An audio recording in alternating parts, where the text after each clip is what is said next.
Welcome to the One Life Maps podcast. Here's your host and co-author of Listen to My Life, Maps for Recognizing and Responding to God in My Story, Sharon Swing. Greetings, everyone. I'm so glad you have chosen to join us for another episode of the One Life Maps podcast, where we talk about topics at the intersection of life story and spiritual development. We'll get right to our guest in a minute here, but I wanted to let you know before we get started that April 7th, 2020, we will be starting a virtual Listen to My Life group. So together, in community, from anywhere you are from around the world, you can join in and travel through the 8 maps in the Listen to My Life portfolio. And of course, it's always for the purpose of recognizing and responding to God in our stories. So I hope you'll consider joining us. Check out the homepage on our website, onelifemaps.com, for more. Today, I want you to know that we have a special guest. He is the author of a book that's coming out within the couple weeks here. And his name is Chuck DeGroat, and it's When Narcissism Comes to Church, Healing Your Community from Emotional and Spiritual Abuse. Narcissism, it's a topic that might be a little bit difficult for many of us, but I want you to know that we are talking about this today because maybe as you've mapped your life story, you have come to understand that maybe you have some narcissistic tendencies, or you have been in relationship with someone who has narcissistic tendencies, or maybe you have encountered people in the midst of the church who have narcissistic tendencies. And so we want to walk into this conversation with our eyes wide open and humble hearts, with a lot of hope in redeeming stories. So please welcome our new friend, Chuck DeGroat. Welcome, Chuck. Yeah, thank you. It's really good to be with you.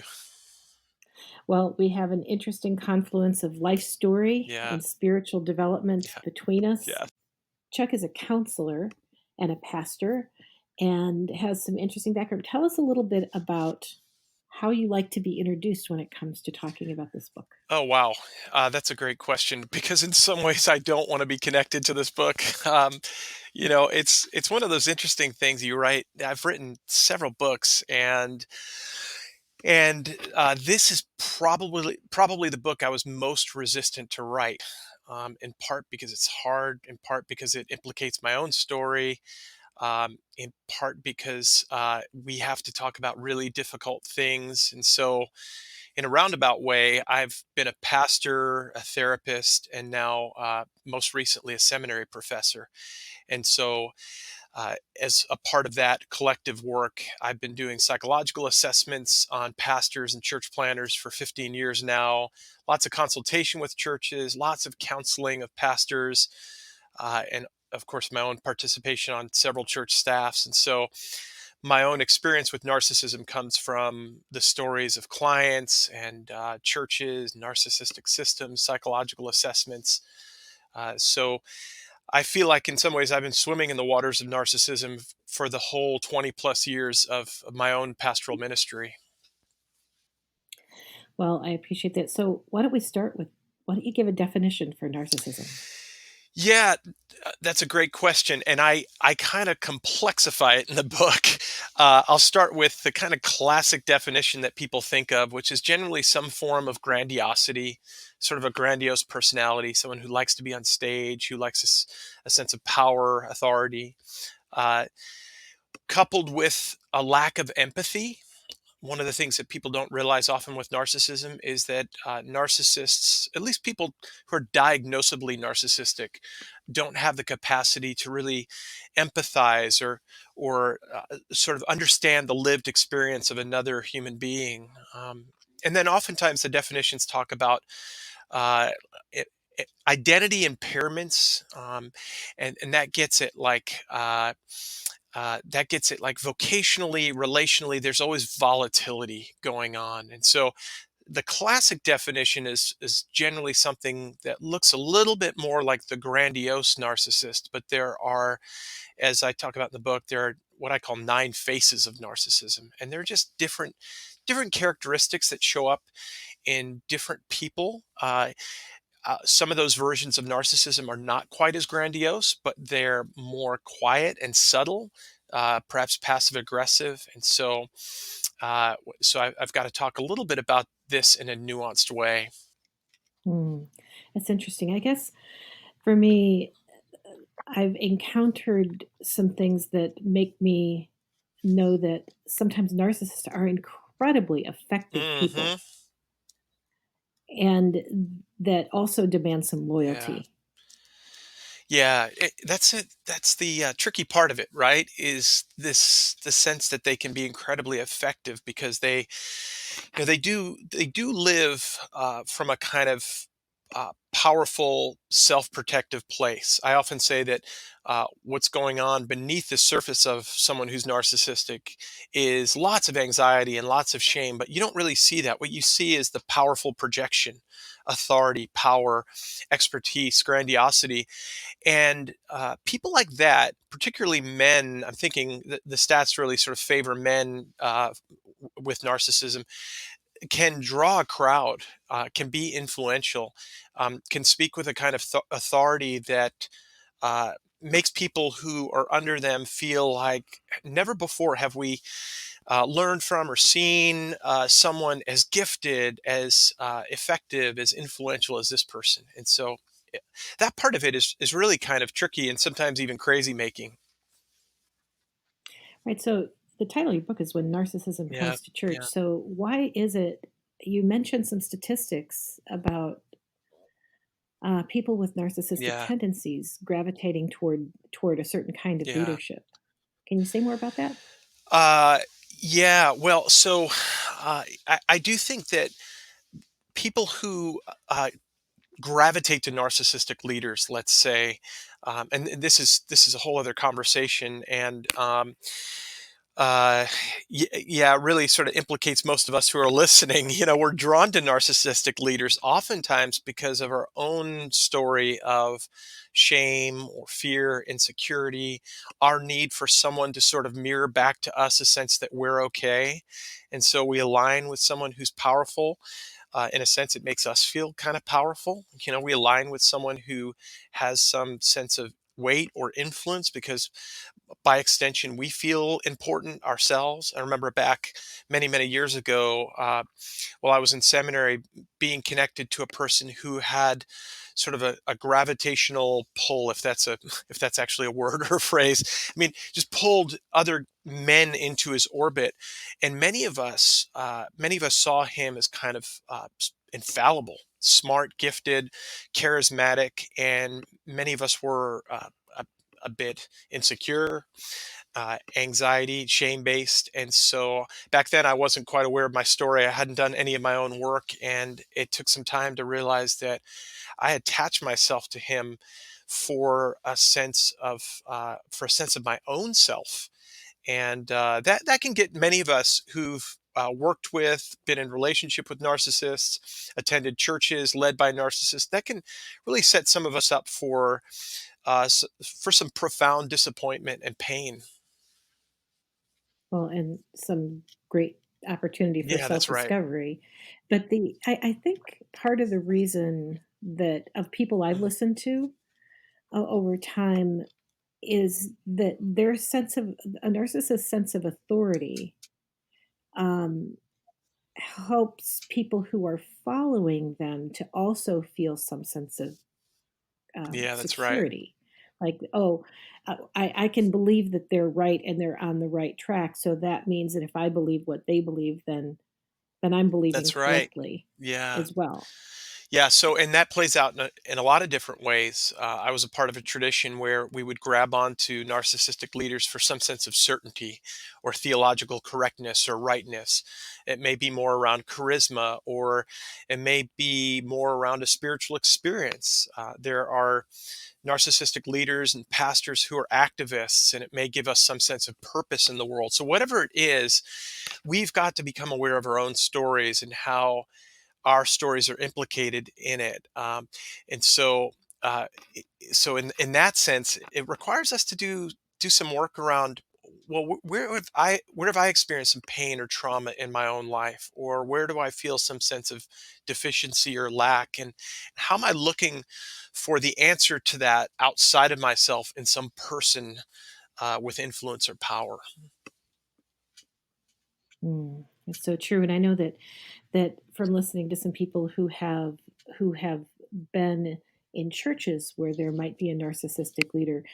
If that narcissistic leader, who has been wildly effective and very influential in someone's life in very many positive ways, if they have a hiccup or they have a Mm, fall, whatever it is, then it's attached to their own belief system in a way that makes them kind of right, unravel or deconstruct their right. own faith. Yeah, yeah. I mean, it not only impacts one's own story, and so I've got to look at, so why, why did this happen? Why was I drawn to him or her?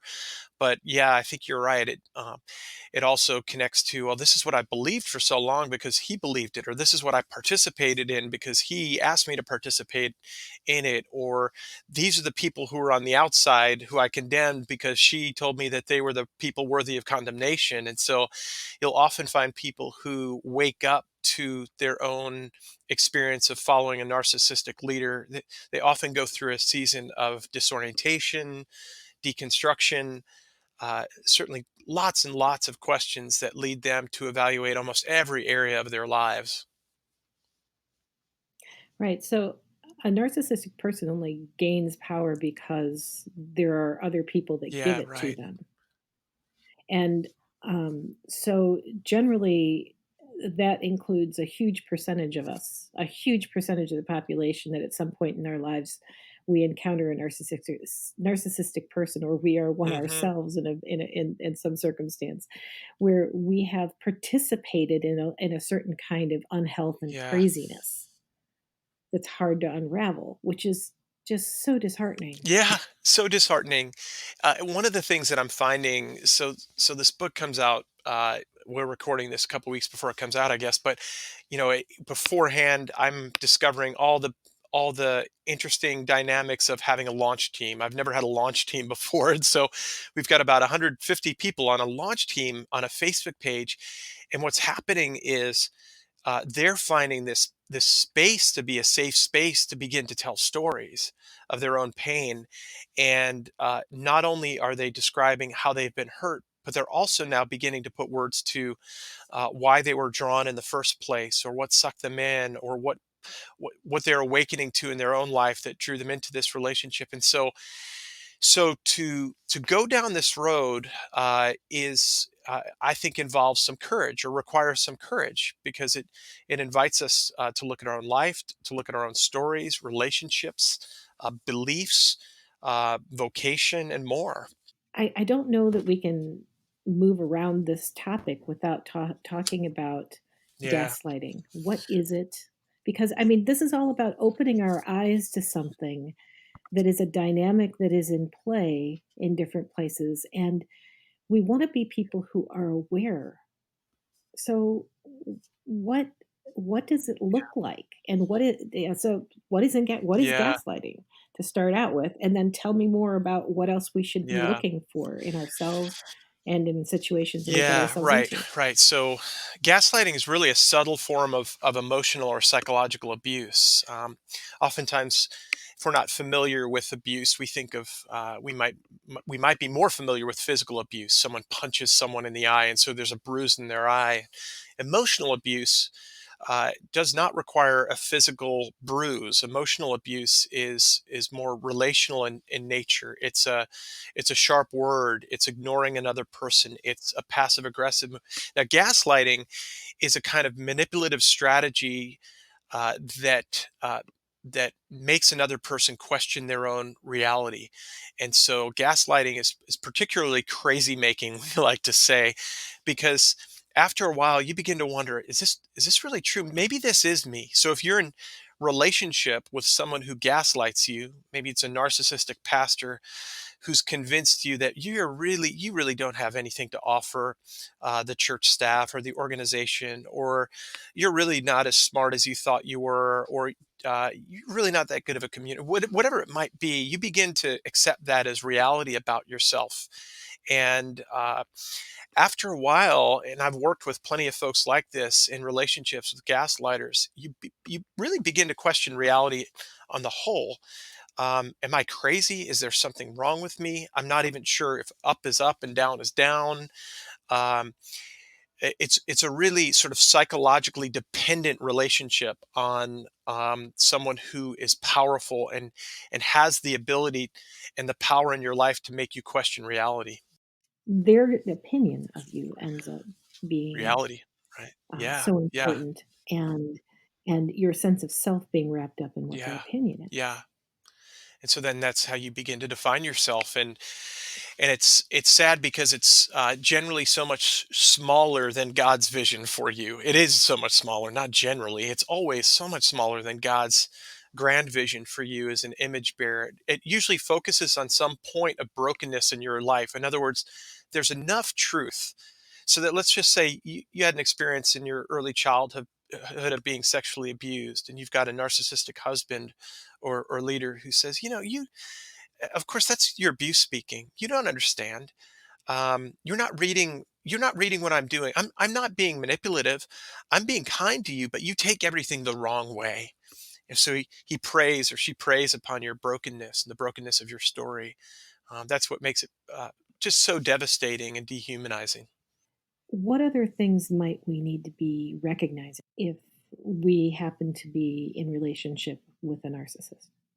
A lot of this is geared in the direction of how narcissism shows up in the church. And so there's this sort of added element whenever we involve people who find themselves in this space in which God is supposed to be present, where we're trusting a pastor, for instance, or a leader in the church to speak into our lives with a sense of God's authority, right? And so one of the conversations we need to have is not just a conversation about emotional or psychological abuse, but spiritual abuse, which is in some ways, it's actually a far more devastating form of emotional abuse because now you inject the sacred, and so I worked a few years ago with a woman who was spiritually, emotionally, and sexually abused by a pastor.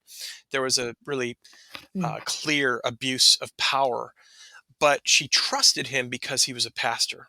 And in fact, it began through a Mhm. pastoral counseling relationship that moved into a more intimate relationship. And and he said to her over and over again, "It's not wrong because I'm a man of God and you're a woman of God." And there were these kinds of things like this where she said, "Of course it's not wrong. He's so and so who could never do anything hurtful. Look at the books he's written, the influence he's had." Uh, and so her own recovery, think about the layers now: sexual abuse, emotional abuse, spiritual abuse. She's questioning the reality of God, the goodness of God. God, how could you let this happen?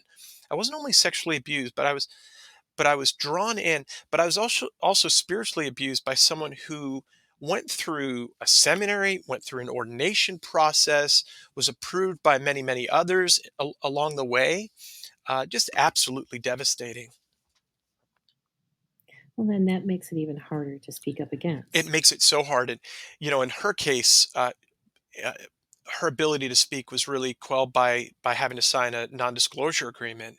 And so, which that's a whole other complicated part of this, but oftentimes these folks have so much power that they can threaten you with sometimes with your livelihood, your reputation, or other palpable things that at some point you just want to get out, and so you choose to get away, you choose to just not talk about it for 10 years, you choose to sign a non-disclosure agreement, you choose to get a divorce, you choose to leave the church staff, and then it comes up later. And I know there have been over the last couple of years some high profile stories of abuse and deception within the church, and having known some of the folks who've been involved in these kinds of things, uh, there are often people who go back further in the story who say, "I never said anything because I didn't feel like I could."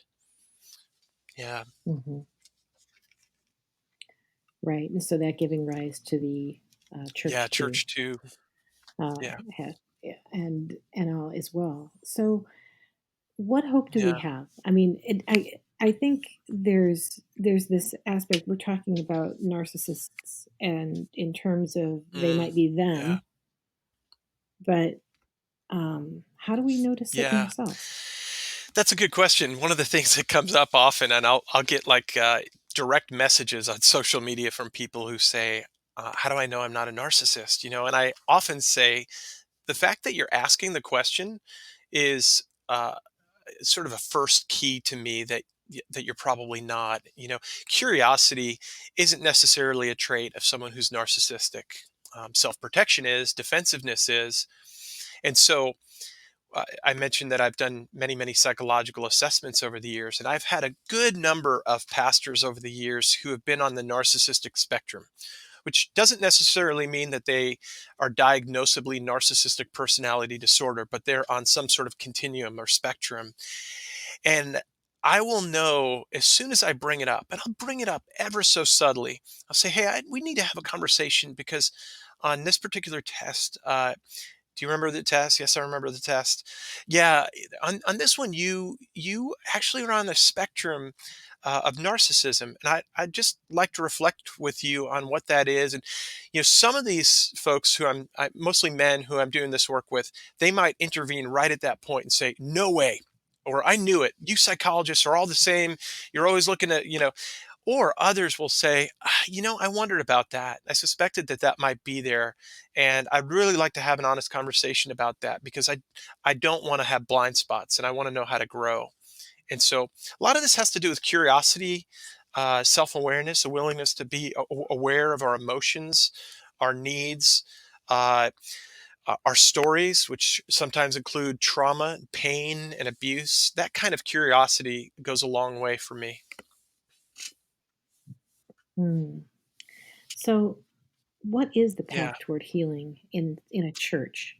Because there have been quite a few Yeah. of late, in the last few years here, where there have been large churches that have been Yeah. affected, and stories come out in a way that left a lot Yeah, of rubble yeah. behind.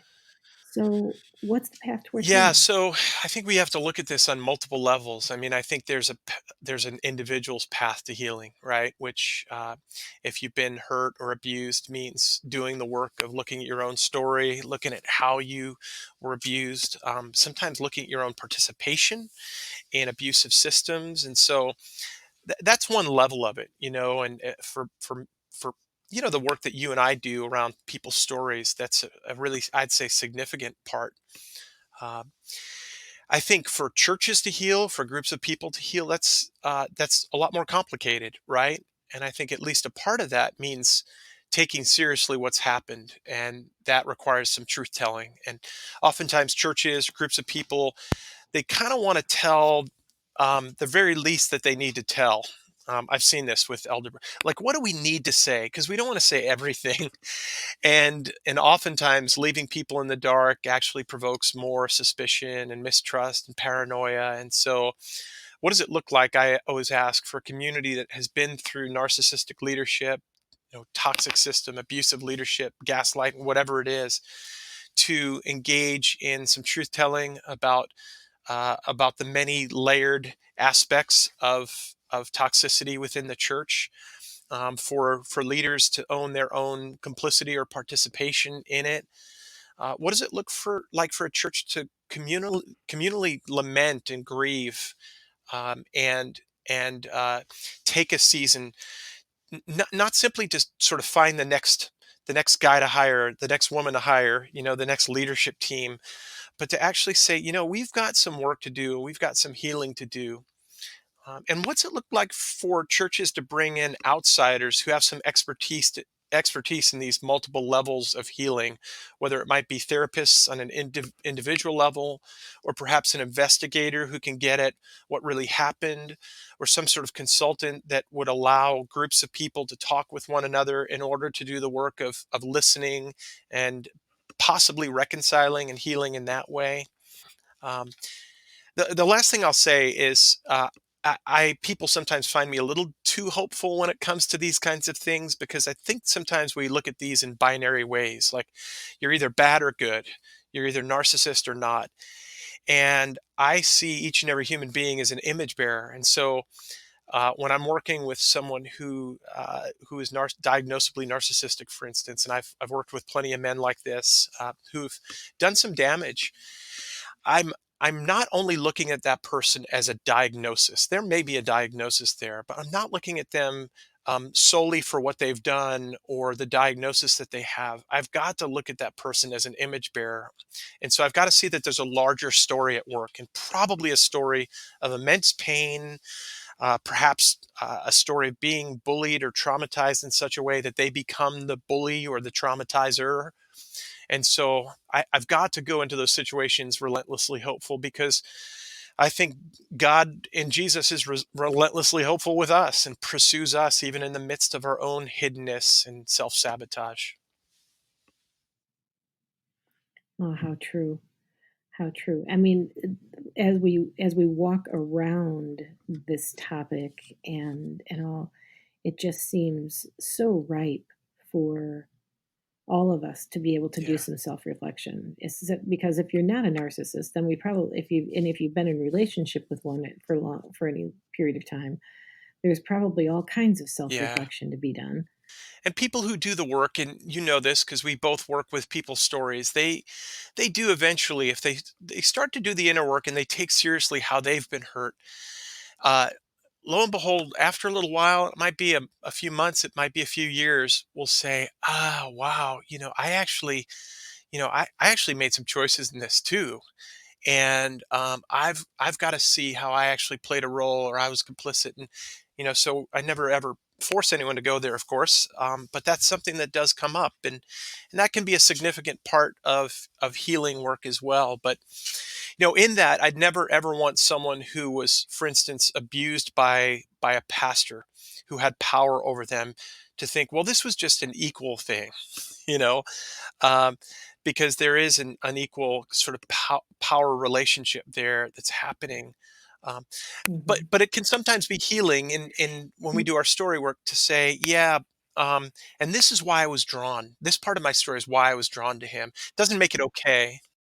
Does Just it? the other day, I was teaching some Master of Divinity students about transference and countertransference in relationships, and I said, you will have people come to you and they project onto you perfection. Like, I've never met anyone as wonderful as you, as perfect as you, as good a listener as you. And so people they bring their own stuff, and we've got to be self-aware enough as leaders to know what's going on. I call it the invisible energy in the room, and to faithfully care for and love a person who might even bring that pull into the room, um, to elevate you in a particular kind of way. It doesn't surprise me. Having been a pastor for a long time, and have had congregations and people who I served with and served, it doesn't surprise me how pastors can become narcissistic, because we've got plenty of people in our lives saying, there's no one like you.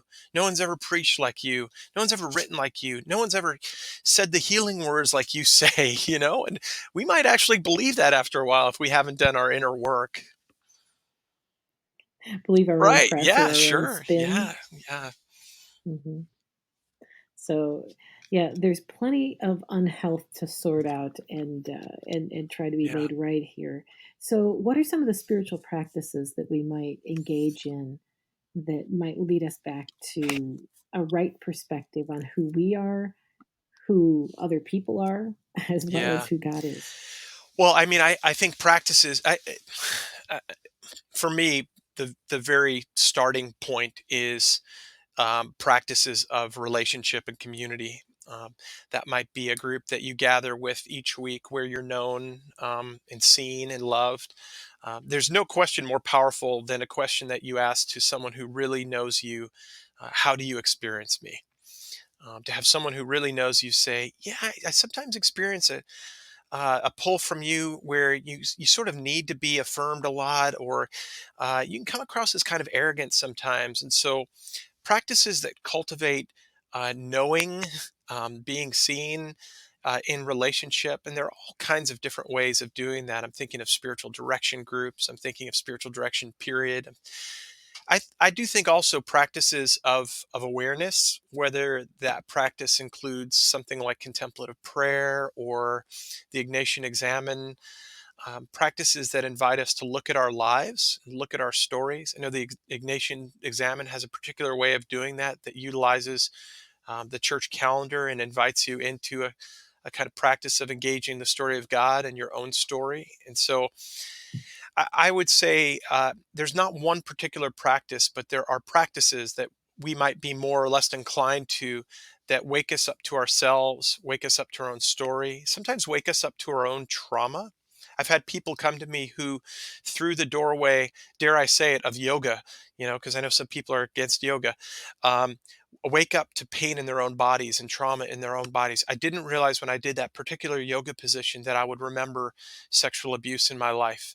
And now awakened, they begin to connect the dots of an abusive marriage and being a part of a church in which the pastor has been uh, toxic for many, many years, et cetera, et cetera, et cetera. And so there are many, many doorways. It takes courage, the courage to be present to your own life, to your own story, to your own pain, as you talk about in your stuff, that both the peaks and the valleys of your life, and to take those seriously and to be honest about them. But I think it begins in relationship. And the sad thing to me is that so many of us find ourselves in churches, but don't find ourselves known. And I've had more people say to me, I'm more known on Wednesday night at church than I am on Sunday. And of course, Wednesday night is when they go to their Alcoholics Anonymous meeting or something like that. And so, can our churches become places where, Charles Spurgeon once said over 100 years ago, tear off your mask. The church was never meant to be a masquerade. Can it be a place of safety? Can it be a place where we can be known? Um, I'd love to see it. Finally, I'd love to see this anchored in places like the baptismal font, the communion table, where we remember our deepest identity as baptized children of God, and at the table where we commune with God and one another, where we come with open hands and vulnerable to be fed in a world where we're always grasping and controlling. And so I think that there are plenty Mhm. of practices available to us as Christians. What's sad to me is, as you said earlier, as we see the implications of Me Too and Church Too, and uh, in and among churches that we've loved for a long time and pastors that we've revered, it's like, how could this be happening here of all places? Um, for people who follow Jesus, a humble, suffering servant, to fall into patterns of grandiosity and power and prestige and privilege. It's just so sad. Yes, as we gather in churches as collections of sinners, it's not that Yeah, that's terribly right. surprising That's right. after all.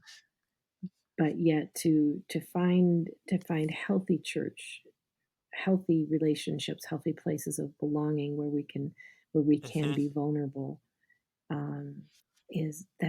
that's what I pray Amen. for Yeah. places of belonging in Yeah. that kind of way. So Yeah. thank you. Thank you so much for joining me for this Yeah. conversation. Yeah. So Thank much you, Sharon. appreciate it.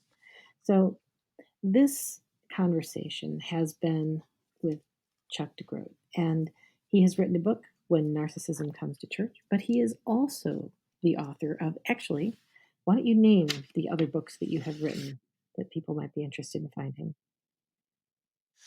The first one was Leaving Egypt, Finding God in the Wilderness Places, followed by Toughest People to Love. I think it's like how to love, lead, understand the difficult people in your life, including yourself. So you might want to read that one before the narcissism book. Followed by Wholeheartedness, which is really, this emerged after Brene Brown came onto the scene, and I had a lot of people when I was serving as a pastor out in San Francisco say, "So how do we understand wholeheartedness as Christians, and what does that mean?" And I Mhm, actually say, yeah, actually, wholeheartedness is a deep part of scripture and our tradition. So let's talk about it. Little mhm. Lenten devotional called Falling into Goodness, which I'm really proud of. And then the Narcissism book. Well, congratulations on all of those, Yeah, and I thank you. know that what's the date that this new book will be available? St. Patrick's Day, March 17th. Yeah. So, Buy it on yeah. Amazon right now. When narcissism comes to church, if you find that that might be something helpful to you, if this conversation has brought up something from your story, we want to pray for you. Hope that you can find hope and healing in the midst of this conversation by being able to recognize some things that might have happened to you, or maybe someone that you know and love, and to be able to open up some good, honest conversations with some safe people that might lead toward that kind of healing that is available for all of us who have found ourselves in the midst of in some relationship with a narcissist, or maybe actually found some of it in ourselves. So, for all of us who are on this journey of hope and healing, want to pray for you. By the way, we're doing a Listen to My Life virtual group. Maybe you've heard about this before or not. It is going to start April 7th. So we invite you to join us for that, where we'll be going through the entire Listen to My Life process with the 8 visual maps. You can find out more about that at onelifemaps.com, onelifemaps.com. And Chuck, is there any events or other kinds of things that you want to invite people into that they can find out about, maybe your website? Everything should be on my website, chuckdegroat.net, and my blogging. You can subscribe to that there. I'm always out and about doing something or another, and I get out to some churches sometimes. So if you have a retreat you want me to lead, or some sort of church event or something like that, I'm always open to those kinds of opportunities too. So chuckdegroat.net. Spell it. Yes, ChuckDegroat.net. Very good. Thanks again so much. Yeah, thank you. Many blessings for the rest of your day. Yeah. Goodbye, everybody. Have you thought, I don't know myself anymore? Have you wondered, is there something more? Are you at a crossroads in life and asking, which way will lead me toward expressing more of who I am made to be? Are you looking for a way to understand the restlessness you feel inside?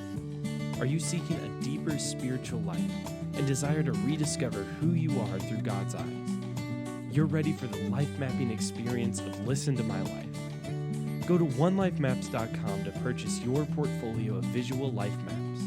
While you're there, check out our upcoming virtual coaching groups, live workshops, and options for you to facilitate the Listen to My Life experience with others. That's onelifemaps.com. ONELIFEMAPS.com.